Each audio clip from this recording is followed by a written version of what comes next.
Eu já falei aqui sobre desistir de coisas que deixam de fazer sentido, mas e quando a gente tem que abrir mão de certas coisas, não porque a gente quer, mas porque não se pode ter tudo?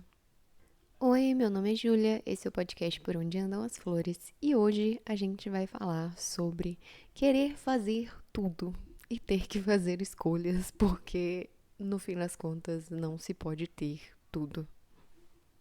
Gente, eu acho que eu tô num momento de vida em que a minha cabeça, ela tá pipocando de ideias.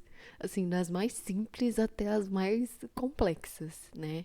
Essencialmente, eu passo o dia todo pensando em coisas que eu quero fazer, né? Na vida pessoal, na vida profissional, mudanças que eu quero fazer em mim, sonhos que eu quero realizar, né? Parece que eu tô num movimento interno muito grande de querer muito criar a vida, né, viver a vida que eu idealizo, né, e fazer coisas que me fazem bem e meio que ser o melhor que eu posso, né, fazer o melhor que eu posso com o tempo que eu tenho.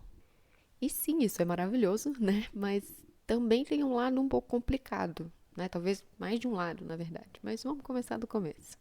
O que às vezes eu esqueço nesse processo é que a vida não é uma performance, né? Não que eu esteja performando, né? Talvez faça mais sentido dizer que a vida não te exige um desempenho, né? Não é tipo uma prova que você tem que estudar para ir bem, um trabalho que você vai ter o seu desempenho avaliado no fim do semestre, né?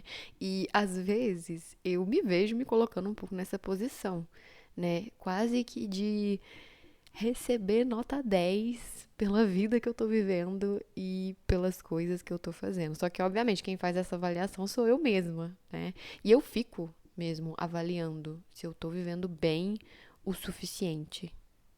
E, de novo, eu acho que essa é uma preocupação justa, né? Porque vocês já sabem também que o que eu mais prego aqui é ter essa intencionalidade, né? Conseguir ter consciência das nossas ações, ter comprometimento, compromisso com os nossos objetivos, com os nossos valores, porque de coração, gente, eu acho que é só assim que se constrói uma vida significativa, né? Fazendo esse automonitoramento, né? E percebendo como que você se sente com relação às coisas, percebendo seus pensamentos, percebendo a influência disso tudo sobre como você se sente e buscando sempre fazer escolhas melhores.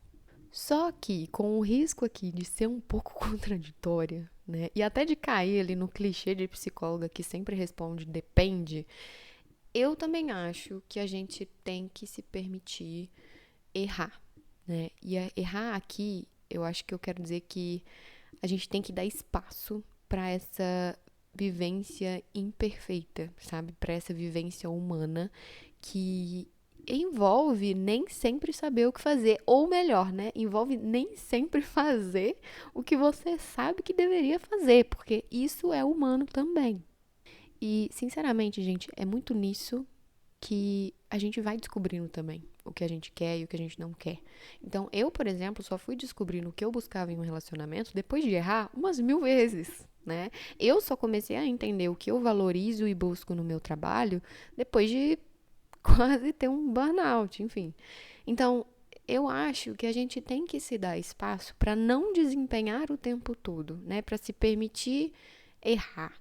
E é meio que um esforço, né? É sobre se esforçar, dar o seu melhor, mas sabendo que nenhum esforço do mundo é suficiente para te impedir de errar às vezes. Eu acho esse equilíbrio muito difícil e eu tendo a pender sempre pro lado de querer me monitorar e desempenhar o tempo todo, né? E eu acho que isso pode se tornar muito desgastante, principalmente porque te coloca na posição de nunca ser suficiente, né? Já que a gente sempre tem mais coisas a aprender, a gente sempre tem pontos nos quais evoluir, né? Então, esse automonitoramento muito constante e muito minucioso, né? Ele pode meio que fazer com que você esteja um pouco ciente demais de todas as suas falhas. E, de novo, óbvio, estar consciente das nossas falhas é muito importante, mas se tudo que você enxerga são falhas e coisas a melhorar, isso pode se tornar uma sobrecarga. É por isso que eu acho importante, né, a questão de prioridades, de entender as suas prioridades, porque a gente pode priorizar qualquer coisa, né? E eu acho que a gente pode e deve priorizar também, saber qual é a nossa prioridade com relação a qual área a gente vai tentar se desenvolver agora, né? Inclusive, a gente faz isso em terapia, né? O paciente pode ter ali 10 problemas, mas vai ver naquele momento ele só quer focar em um ou dois que são prioridades, né? As outras coisas não estão ali afetando, né, tanto, ou enfim, não tá afim de mexer naquilo naquele momento, né, gente? Quem sabe isso vai se tornar prioridade depois, ou quem sabe não, né? O ponto é, a gente tem que tolerar que não vai chegar no 100%, né? Eu nunca vou estar vivendo a minha vida 100% do jeito que eu acho que eu deveria, né? Eu nunca vou ser 100% a pessoa que eu acho que eu deveria. E tá tudo bem, né? Sim, eu tô tentando me convencer de que tá tudo bem, né? Mas a ideia aqui é aquela fake it till you make it, né? O famoso finja até se tornar verdade. E eu diria, gente, que tem até um embasamento da psicologia, tá? Esse finja até se tornar verdade. Porque da mesma forma que as nossas crenças influenciam os nossos comportamentos, eles podem influenciar as nossas crenças também. Então, enfim, fica essa dica meio jogada aqui no meio do episódio. A questão é que eu comecei a pensar sobre isso porque eu tô nesse momento de querer absolutamente tudo da vida, inclusive coisas que são contraditórias, né, que não podem ser feitas e conquistadas ao mesmo tempo, né? Então, ao mesmo tempo que eu quero casar e adotar outro cachorro, eu quero passar 6 meses fazendo um mochilão do Sudeste Asiático, né? Eu quero economizar para comprar um apartamento, mas eu também penso que eu, sei lá, deveria aproveitar que eu sou jovem, não tenho filho e gastar todo o meu dinheiro, já que só se vive uma vez, né? Eu quero ter uma vida tranquila e rotineira e fazer meu trabalho e ler meu livro ali no final da noite. E eu também quero, sei lá, uma vida extraordinária, né? Ser muito reconhecida pelo meu trabalho, por exemplo, né? Eu quero fazer mil coisas, né? Mas eu também quero descansar, né? Porque a vida é difícil e eu tô cansada. Eu quero, gente, iniciar tantos projetos. Tipo, eu tive que fazer uma tabela no Docs com todos os projetos que eu inventei no último mês, só pra não me perder nas ideias, né? E ao mesmo tempo, eu quero só ganhar o meu dinheirinho e ficar em paz. Às vezes eu me sinto um pouco naquelas fitas, não é fita, cordas. Corda bamba. Corda bamba é o nome que eu quero. Mas eu me sinto às vezes numa corda bamba, sabe? Tentando equilibrar todas essas coisas, tentando encontrar um meio termo, um jeito de encontrar essa vida que eu desejo que envolve todas essas coisas que muitas vezes são excludentes. E eu realmente acredito, sim, né, que é possível encontrar talvez um meio termo, né? Eu posso, sei lá, ficar um mês mochilando no Brasil ou na América do Sul, em vez de ir 6 meses no Sudeste Asiático, né? Ou, enfim, fazer uma viagem para lá em vez de ficar os 6 meses, né? Eu posso fazer alguns projetos e ir deixando outros mais para frente, né? Eu posso casar, mas deixar para adotar outro cachorro mais para frente, porque eu sinto que eu mal dou conta de tomar conta do que eu já tenho, né? E eu acho que esse esforço é muito válido, mas ele sempre vai ser insuficiente, né? Porque no fim das contas, eu vou ter que escolher abrir mão de algumas coisas, né? É aquela coisa, a vida é uma eterna renúncia. E como é difícil lidar com isso, né? Com a angústia de ter que escolher uma vida e, consequentemente, deixar de viver várias outras. Às vezes eu penso nisso, não de uma forma ruminativa e ruim, né? Mas eu reflito sobre como a minha vida ela poderia ter tomado rumos muito diferentes, dependendo de algumas escolhas, né? Por exemplo, eu desisti de fazer design na UFMG. Eu iniciei o curso e eu desisti. E eu acho que foi uma boa decisão. Mas hoje eu penso, gente, que eu não teria sido infeliz também se eu tivesse continuado ali no curso, né? Mas a minha vida seria totalmente diferente de formas que eu nem sei especular, né? Eu escolhi ir para Juiz de Fora fazer psicologia em vez de continuar em BH ou ir para qualquer outro lugar. E isso me levou a conhecer pessoas que mudaram a minha vida para bem e para mal, né? E quem que seria eu sem ter conhecido essas pessoas, sabe? Gente, eu escolhi fazer um intercâmbio para Itália em 2019 e eu tive que voltar às pressas fugindo da pandemia, né? Então, o que teria sido se eu não tivesse ido? Será que eu nunca teria feito intercâmbio?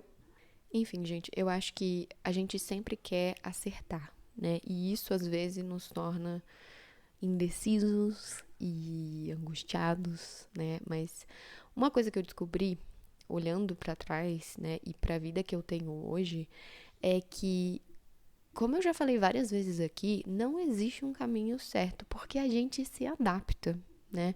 A gente acha que vai escolher um caminho e aquilo vai meio que por si só determinar muita coisa. Mas o que a gente não percebe é que a gente vai criando e construindo o que acontece, né, depois de uma escolha.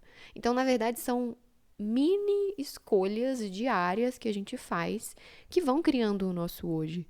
E de alguma forma, gente, se a gente fizer essas escolhas com o mínimo de consciência, a gente consegue dar sentido pro que a gente está vivendo, né? Ainda que a gente se arrependa de alguma escolha depois.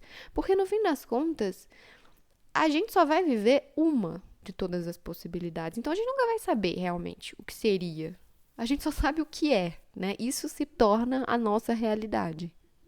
E é por isso que eu me esforço muito para não ficar naquela paralisia do não escolher, sabe? Porque muitas vezes nessa tentativa de acertar ou de não errar, né, a gente acaba não vivendo nada, né? E esse eu acho que é o meu maior medo. Então eu acho que eu prefiro ir me equilibrando aí nessa corda bamba, porque no fim das contas eu sei que se eu cair, por assim dizer, né, me mantendo aí na metáfora, mas se eu cair, se algo desequilibrar, eu sei que eu vou conseguir me recuperar.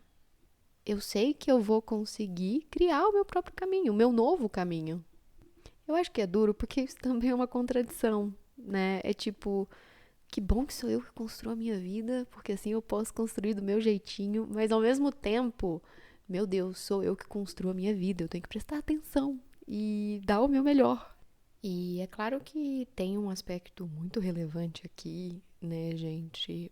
Porque assim, eu acho que essas são reflexões muito propícias e muito comuns na minha faixa etária, né? Aí nos 20, 30 anos, que a gente tá realmente descobrindo como que a gente vai construir a nossa vida para além das coisas que já são pré-determinadas, né? Então, aquele período de escola, faculdade, enfim. A gente está descobrindo realmente quem a gente vai se tornar e o que a gente vai priorizar e, enfim. Mas eu acho que tem um aspecto que potencializa tudo isso, que é, obviamente, redes sociais, né, gente? Porque quantas possibilidades a gente não tem hoje? E como que a gente não tem acesso fácil a simular e ver essas possibilidades? Então, por exemplo, eu abro o meu TikTok, o meu Instagram, e eu vejo lá a pessoa fazendo o mochilão de 6 meses dela no Sudeste Asiático. E parece maravilhoso, sabe? Porém, eu também vejo a outra pessoa, né? Se casando e tendo o cachorro, e enfim. E também parece maravilhoso, porque obviamente que nas redes sociais tudo parece maravilhoso, né? E eu acho que muitas vezes isso colabora para essa paralisação nossa, porque de certa forma a gente quer acertar. Só que a gente não considera que meio que todos os lados, né, todas as escolhas que a gente fizer vão ter ali o seu lado positivo e o seu lado negativo, justamente porque a gente vai ter que abrir mão de alguma coisa. E abrir mão de alguma coisa não é uma opção. Então, se a gente se paralisar nessa ideia de fazer a melhor escolha possível, né, de sempre buscar acertar, né, sem considerar que acertar é uma coisa muito subjetiva, que meio que a gente só vai saber depois se foi um acerto ou não, e sem considerar também que o acertar também envolve coisas ruins, também envolve abrir mão de determinadas coisas, a gente nunca vai dar os passos que a gente precisa, a gente sempre vai ficar preso, né? E eu vejo muitas pessoas fazendo isso, ficando presas ali, por exemplo, nas redes sociais, vivendo através de outras pessoas, para evitar tomar uma decisão sobre a nossa própria vida. Enfim, gente, a forma como eu tenho lidado com isso é entender se, pra mim, tem sido coerente abrir mão das coisas que eu escolho abrir mão, né? E me permitir fazer essa reavaliação com certa frequência, né? Porque a gente muda também, né? Então, ver se as coisas que eu deixo de fazer hoje, eu estou deixando de fazer por um motivo coerente, né? E ver se as coisas para as quais eu estou me dedicando hoje são coisas importantes para mim, né? Não para qualquer outra pessoa. E para a vida que eu quero construir, né? E realmente olhar isso momento a momento, porque meio que essa é a beleza da coisa também, né? As nossas escolhas, em maior ou menor nível, elas não são definitivas, né? Então eu posso voltar atrás, eu posso retomar desejos antigos, eu posso recalcular a rota, né? Talvez não seja possível mesmo fazer tudo, mas eu quero tentar fazer tudo que está ao meu alcance, né? E talvez isso seja o suficiente. Se essa conversa fez sentido pra você, deixe seu comentário, deixe a sua opinião e a gente se vê no próximo episódio. Eu já falei aqui sobre desistir